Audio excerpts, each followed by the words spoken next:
overall classes which trade, I'm looking at A versus B, and B just shot up. In fact, on the Wi-Fi Interactive, these are all the stocks that have been affected. And I'm going to go to a comparison chart so you can see exactly what went on here.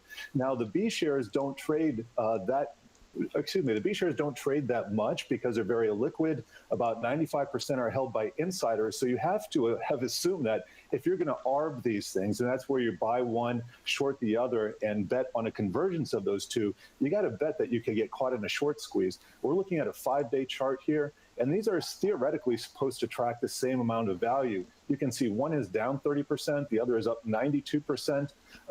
It just boggles my mind the level of recklessness that Bill Huang, who was barred from the securities industry, at least in Hong Kong, for 4 years, has taken on here. And then also the prime brokerage firms that lost billions of dollars here. I think JP Morgan has estimated could come to about $10 billion. You're looking at some Credit Suisse fallout in the billions. It's just incredible. Back to the main point here, a lot of these stocks have seen incredible movements. If GameStop wasn't a shot across the bow, I just don't know what was. Yeah, Jared, in Greek, archegos means the one that leads the way. They're certainly not leading the way, up at this point. It really is some staggering losses there.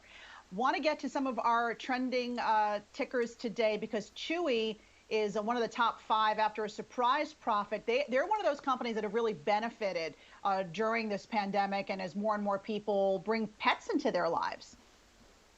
You bet. And they definitely have benefited from this pandemic pet ownership boom. Let's take a look at the stock first, and we'll get some Wall Street commentary. This is over the last 5 days, so you can see they're up about 8%. I think they were up 15% a little bit earlier, but let's check out what they've done over the last year. And you can see they reached an incredible peak here. They've fallen off quite a bit as we've rotated out of some of those work from home superstars, but you got to imagine people aren't doing any, they're going to keep their doggies and their cats. So here's what Morgan Stanley is saying. They said that the company is set to deliver another solid year of top line growth. They remain bullish on Chewy's market share gains and the pet category in general. Price target is raised to $83 from $76. And also Jefferies is raising their price target to $105 from $100. All right. Well, if Chewy is doing very well, sadly, BlackBerry is not. That stock, of course, getting hit after their fourth quarter came in lower than expectations. Tell us a little bit more about BlackBerry, Jared. Yeah, their entire business model kind of revolves around their patent licenses and their IP. So let me give you what RBC is saying about this. Fourth quarter revenue missed and full year 22 software guidance should come in below expectations. Patent portfolio is underpinned turnaround for the company, and the sale could be worth $1 billion. Valuation already sufficiently reflects the core software operations and estimated value of the patents. They're rating it an underperform with a price target of $750. And this is one of those stocks that caught up in the GameStop Reddit phenomenon earlier. You can see that was at peak there. Still up 28% year to date. There may be a fundamental story there, but not playing out today. Stock's down 9%, guys. All right, we have to talk cannabis stocks. New York is about to become the 15th state to legalize recreational marijuana. I know Governor Cuomo, I think he just signed that legislation into law just a short time ago. So tell us the impact it's having on those stocks. Well, there are winners and losers, and the winners are those that are set to take advantage of the marketplace in the U.S. And I'll sort by performance here so we can exactly see who they are. Bloomberg Intelligence was writing about this, and they're saying those companies that serve the New York area are Curaleaf, Cresco, Columbia Care, and Acreage. And also, I'm going to throw this guy into GrowGeneration. That's up 11%, 22% year to date. It's been choppy for a lot of these stocks over the last few months, but they did benefit in the late last year. So we can see on a one-year basis for this particular company, yeah, up 1,200%. So nice run there. I do want to throw out some other figures here. New York's total legal pot market is. So this is probably a bit the time that we get a bit of pullback. I don't like this. Yeah. So we're gonna get this pullback now. Probably, I don't know how stable that is. the momentum is still at the other direction, but stochastic RSI is coming down. Let's have a look at some of our plays.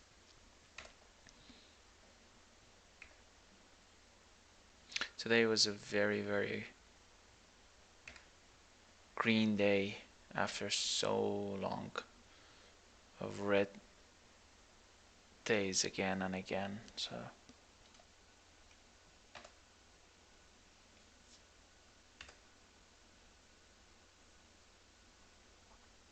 yeah, a little bit of pullback right now, and it's completely understandable. It went up so fast. I'm not surprised if we come back a bit below. So the momentum in 5 minutes is you're down.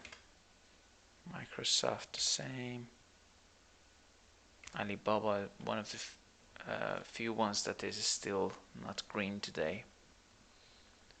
But yeah, JD, Facebook, Tesla, how is it going? So it went up to 665.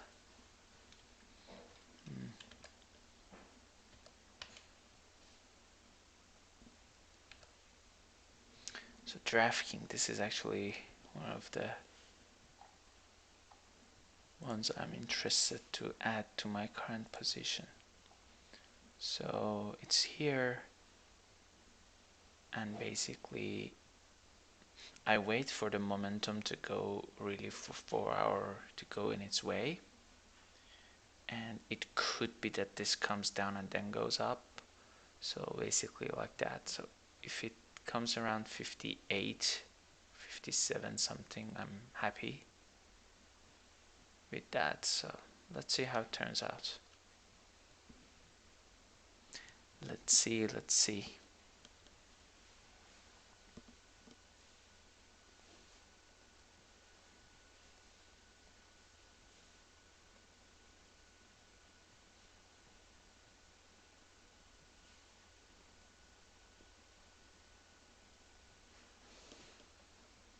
Yeah, this looks good. What else do we have?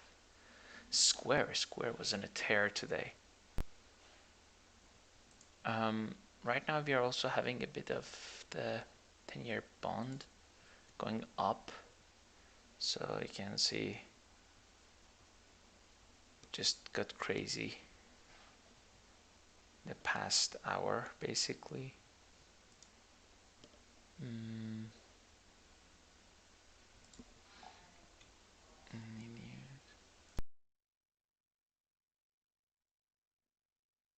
Again, you ring some alarm bells there. I'm going to read actually what you wrote. You said that valuations for some momentum stocks stack up right now against some .com favorites. Pets.com had Amazon as an investor and raised $82 million in February 2000. It filed for bankruptcy 9 months later. Of course, we have done a lot of talking about valuations, especially in tech. So what are you expecting here? It doesn't sound good. And when do you think it'll happen? Look at the market right now. Look at it this month. The leading sector this month is utilities and consumer staples. Tech is actually underperforming this year. Today is kind of a reversion to the mean day. Today looks like your typical bull market. Large cap secular growth is moving. The elephant in the room, we just mentioned it, is the 10-year yield. Each stair step higher is going to be a challenge for long duration equity, and that points you right to technology. For the last couple of years, we've been telling ourselves we can pay very high valuations because rates are low. Now, 1.7%, it's not all that compelling for the 10-year, but the velocity in the move implies that it's going to move a lot higher. Look at commodity prices right now. They are soaring. Inflation is everywhere. I know the consumer price index and other metrics that we use seem benign, but everything that I'm buying is going up. The pumps are going up. Housing is going up, you just mentioned it, and in the store you're seeing it rise there as well. So it's an issue for some stocks out there. The good news is that you can move down the valuation curve. There's a lot of very attractive sectors that are trading at very reasonable prices right now. Okay, so then enlighten us, David, and tell us what some of those sectors are, because there are still so many highly valued, rich sectors out there. Where can you still find some value and some bargains? I'll give you a couple. First, you can look at financials. It's not a good day for financials right now, but they've been a leading sector for the last 6 months for good reason, because the steepness of the yield curve speaks to net interest margins, which is their lifeblood. Look at commodity stocks. Companies like Nucor, it's seen its estimates rise 72% in just the last 4 weeks. You've got an infrastructure plan that could pass. That certainly has to be good news for them. The good news about commodities, it's only 2% of the index. So if you have a 5% weighting, which is fairly modest, you're getting a lot of alpha added to your portfolio. All right, David Nelson, Bell Point Chief Strategist, thanks so much for all of those insights today. And coming up, Black business leaders have started a rallying cry to fight voting bills similar to the one passed in Georgia, which many say will restrict voting for Black and Brown people. We'll have that conversation next.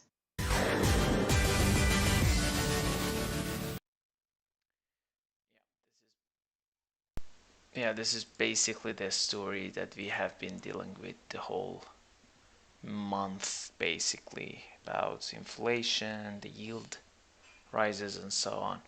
And I'm not surprised if today's bounce comes back again, but I still feel like that 2 months from now on, everyone will get used to the yield at higher values. I mean, everybody knew that the yield won't stay at such low values for a long time, so that's a little bit weird that people suddenly got so crazy about it. But obviously, that's the way market usually performs. So they are very reactive to the whole market news and everything. So, but I was actually looking to add to DraftKings today. I should have done it when it was lower, but I wasn't sure how it is going, and right now I still see that it's coming down. So let me check for our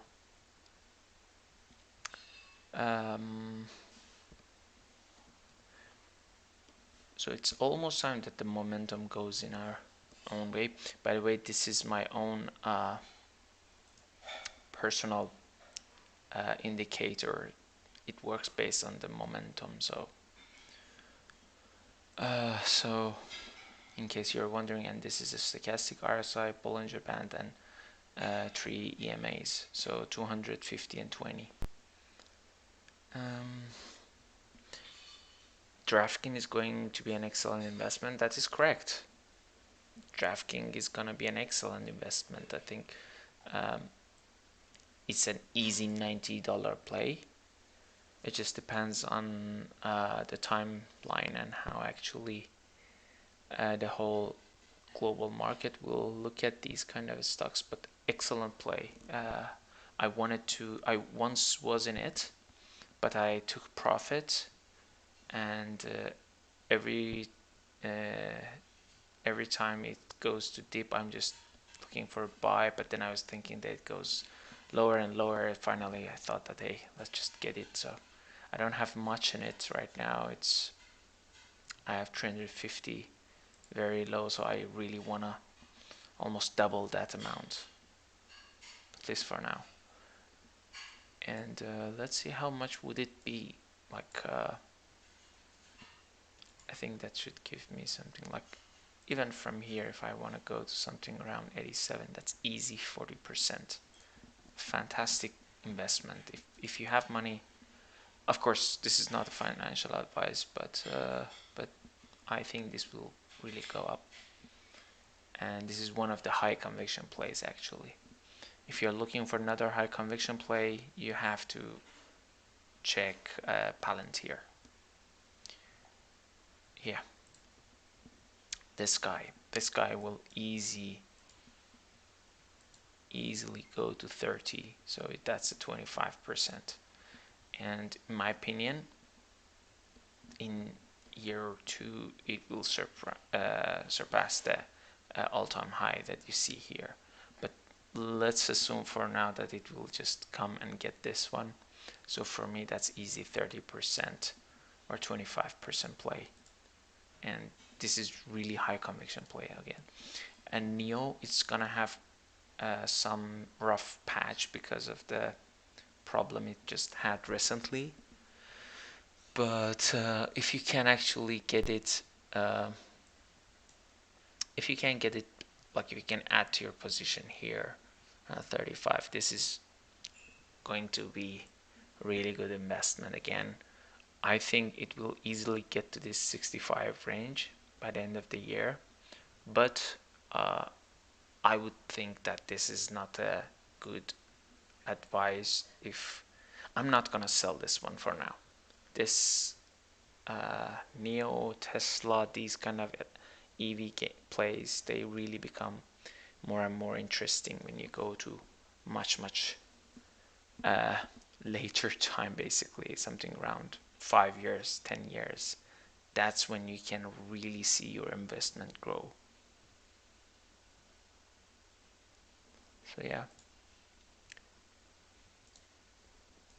it's already cheap at these prices, and I can see that it's going up. How about in 1 hour time?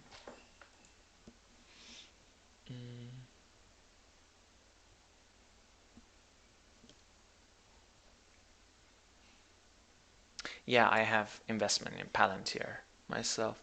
I have investment basically in DraftKings, Square, and Palantir, and NEO, Canadian Solar, CrowdStrike. Not much in Net and AMD. I have them, but in eToro you can actually copy some people, and I've copied people who already have these two. So I'm happy with that amount itself. Jumia is another one. Jumia is a little bit more, it has more rocky road compared to Palantir or NEO, and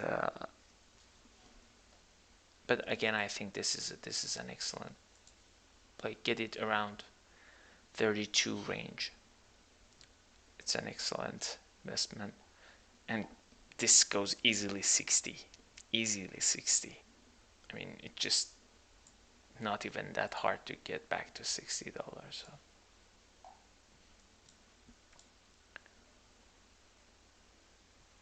Yeah.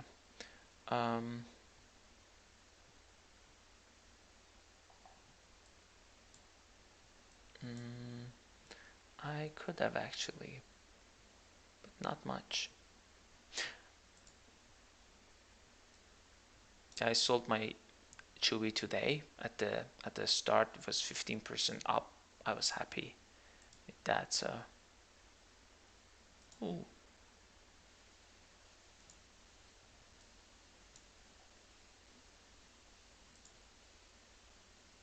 Yeah. It's really interesting that Bitcoin is now more of a how to say, hedge fund. I'm not sure if that is the case. You know, everyone is debating on that, but honestly, gold is doing awful right now. Like, with all the volatility, all these things, gold was going down. So I don't see how that is hedge against the problems. What else do we have? What else do we have?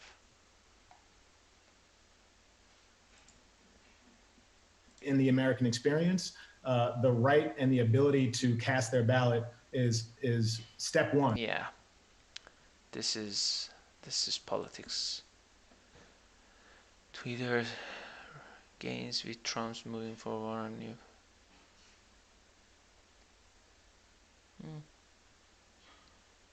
That's a very interesting thing. Like, Twitter wasn't doing really good for some time, and when Trump left, I was sure 100% that it is going to be like really bad for Twitter. I wasn't thinking that it will be like dead, but I thought that for some long time Twitter will stay really in a stale mode. It just took off. I don't know what happened. The problem was Trump. For some reason, I don't understand how it works there, but let me see IDEX. I felt to get Givo at such low prices.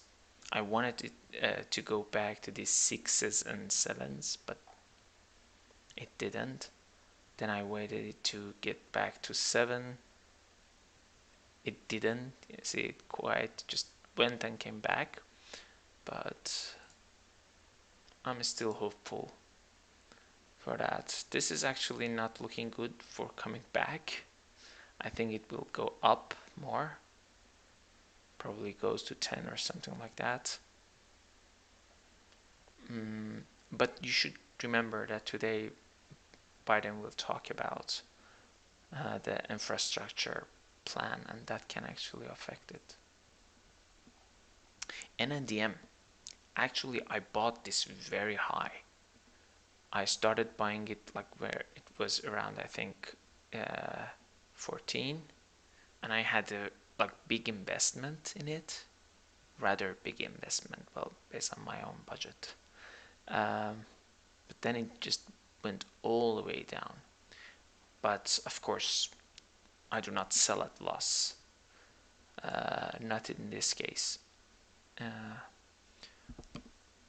I might sell if I feel like, for example, my Amazon is going down 1% and my NNDM goes 10%, and I'm sure that this will recover. So I will sell the 1% Amazon money and put it back in NNDM. That's how I believe you can basically beat the market. But again, of course, that's a bit risky, so I do it like that. I don't know. This one actually looks a bit good. Maybe I don't want to go to 9s again and not have NDM.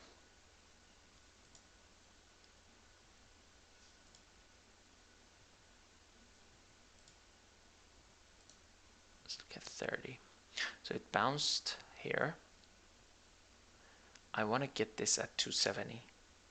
It just doesn't go to 270 again. Yeah. This is my range that I want to buy. If it goes here, I will pounce.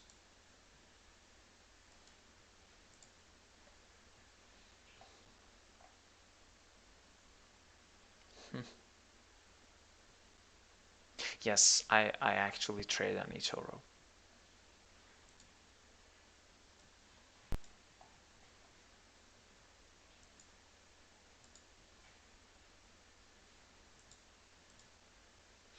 Let's check Virgin Galactic. Where is it? Where is it? Yeah.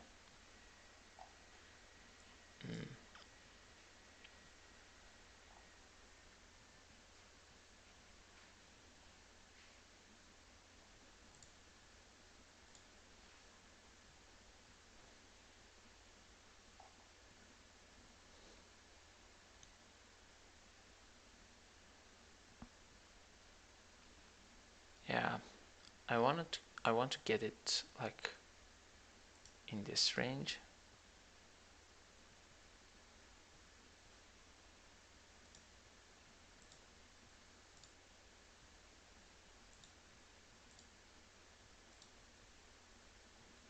So this is the range I want to buy something. It like this.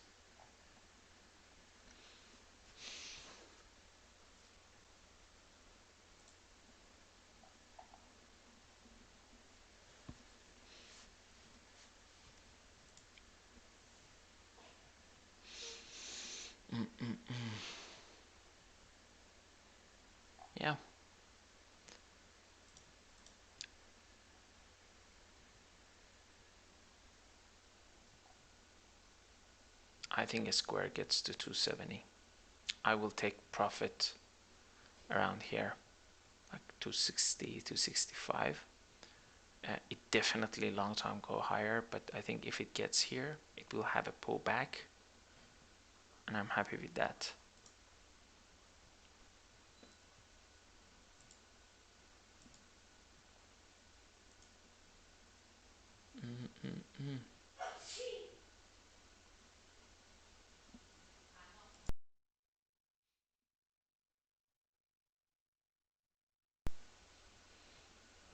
All right.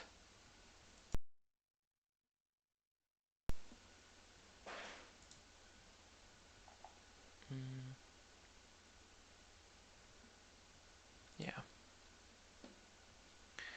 So it looks like that we don't have much else to get. Today, people are still talking about GME. And, okay. That was GME, let's check it.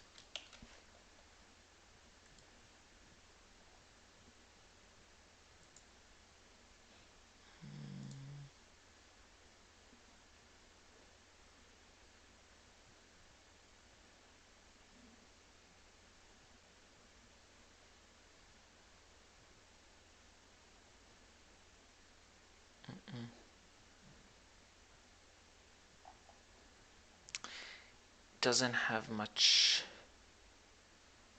force behind it. Let's talk a bit more. Okay, here.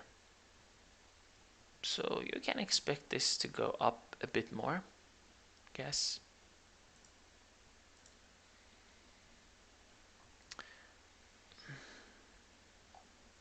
But not much.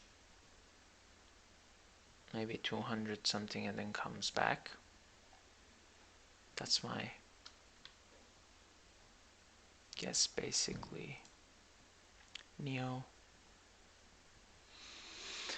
Yeah.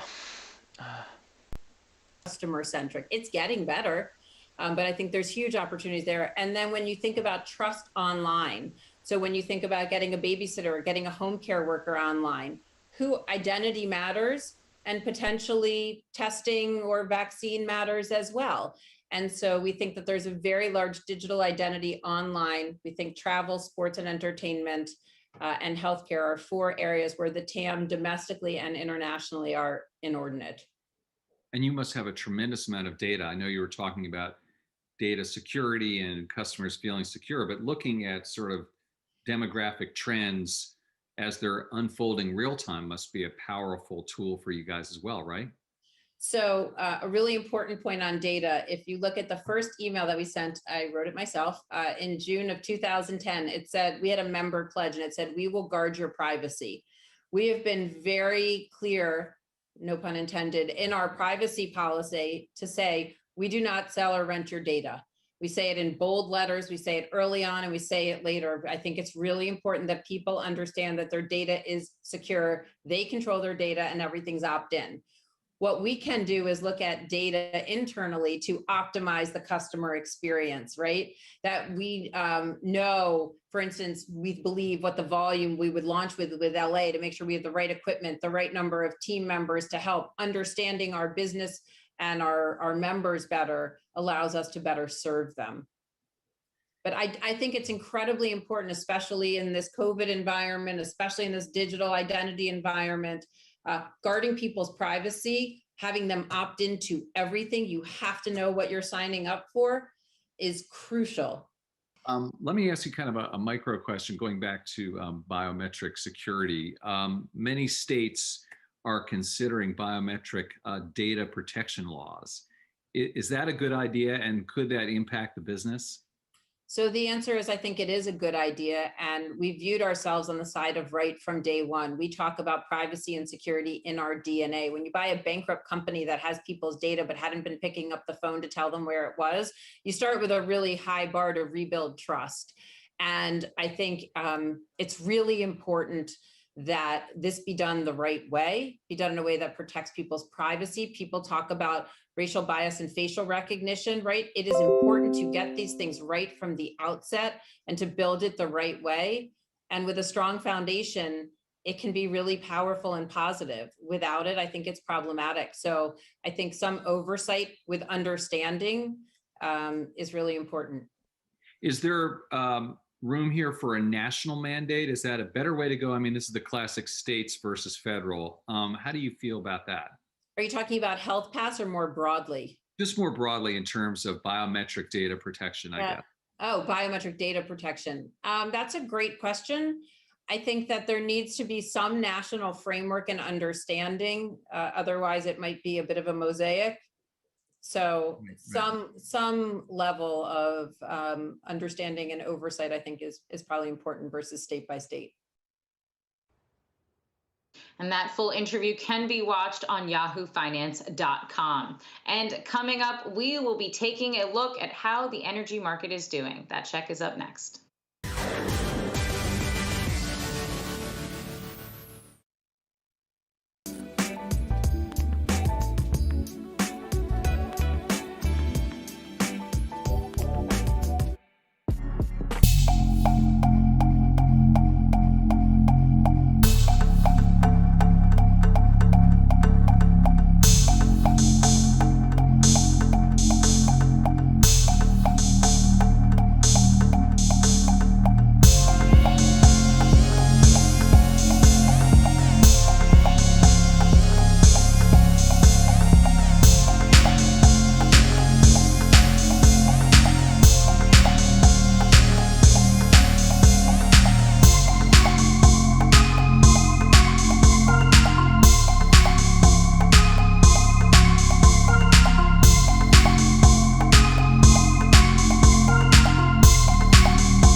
I think this was anyway known that with Biden in the office, there is a huge movement towards this green energy, this infrastructure plan, and everybody knew these. But obviously, many did not mention it in the past months when these stocks were getting hammered. And I mean, if I had more money, I would have put more, but what I'm really looking is this line. So 58 and then 55 is another one. I think with 55 I'm gonna with 55 I'm gonna buy more, and then also the same here. So something like this. I'm gonna have 3 lines.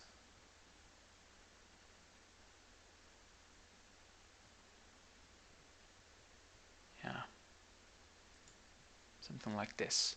So really 55, 54, and then 58. These are the 3 buying opportunity for me. Let me just put some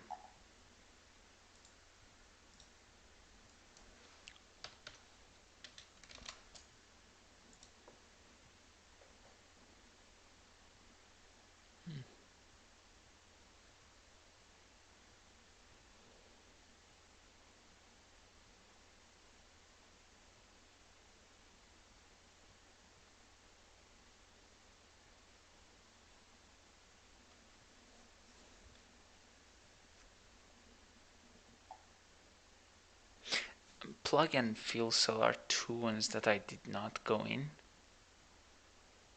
I wanted to go in Blink, but I preferred to spend money somewhere else. The time says that if that was a good decision.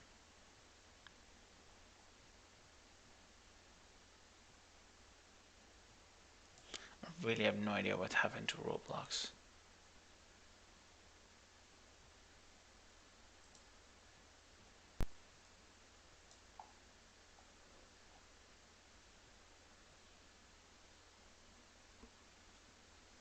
think Roblox might go down a bit more, but long term it's up. So if someone bought it at higher prices, I think just wait a bit. You can just average down later on. But I would say wait for now.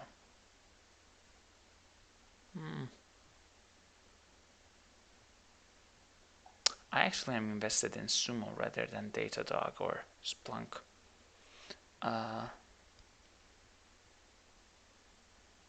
Datadog is really expensive for its price. Sumo is expensive for its price, but less expensive, basically. And I see more steady growth for Datadog actually than Sumo. But just look at Sumo's graph. Like, let's get day. Look at this. This is just an excellent opportunity. Just look. So easily 60%. Easily 60. I mean, even if it gets still here and just wants to fill this gap, gives you 30. So I might actually sell at 30 when it dips, and then I buy again on the way up. Something like that. Or just add to it when it's here.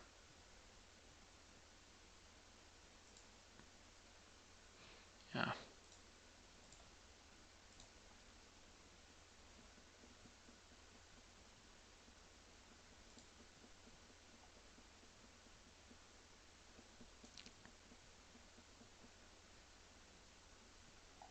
This just got hammered, really.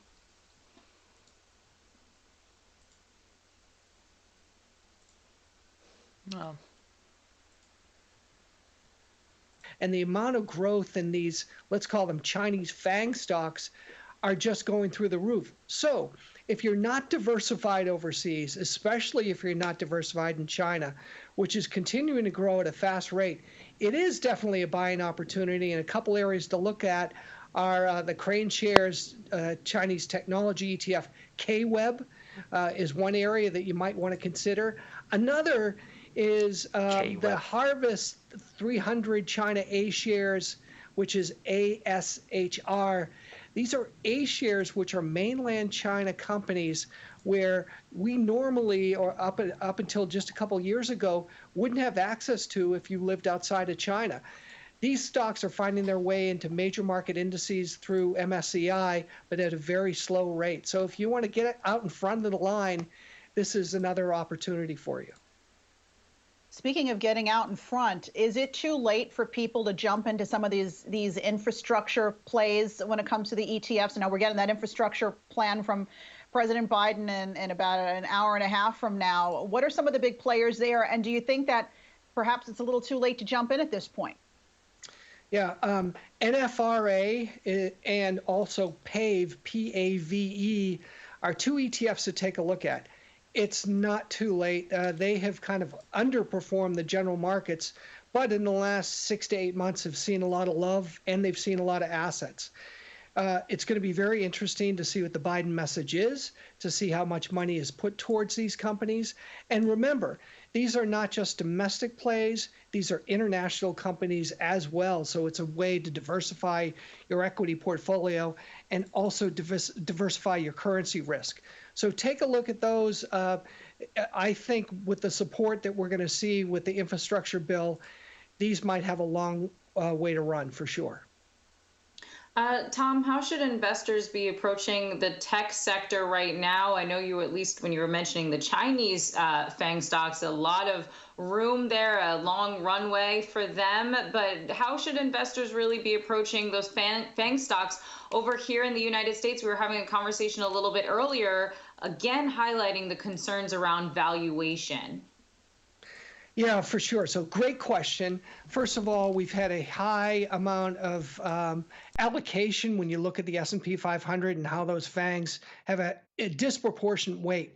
What we've seen is a lot of folks have looked to active managers, and you talk about Kathy Wood and the folks over at ARK who've done a great job from a thematic standpoint.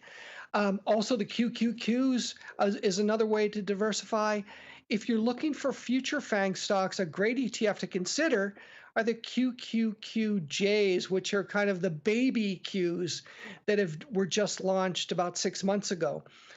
Also, Moon by Direction, MOON, is another way to take advantage of innovative companies. So thematic ETFs, especially in the tech space, have gotten a lot of attention for all the right reasons, because a lot of these companies you're not going to see in your S&P 500 allocation, which many individual investors have very high correlation to.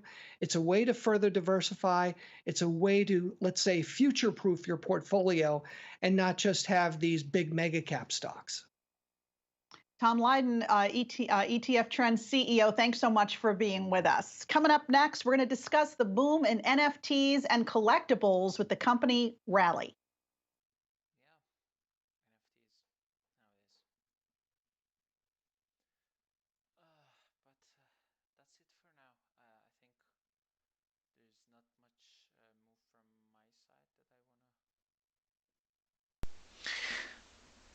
Yeah, NFTs.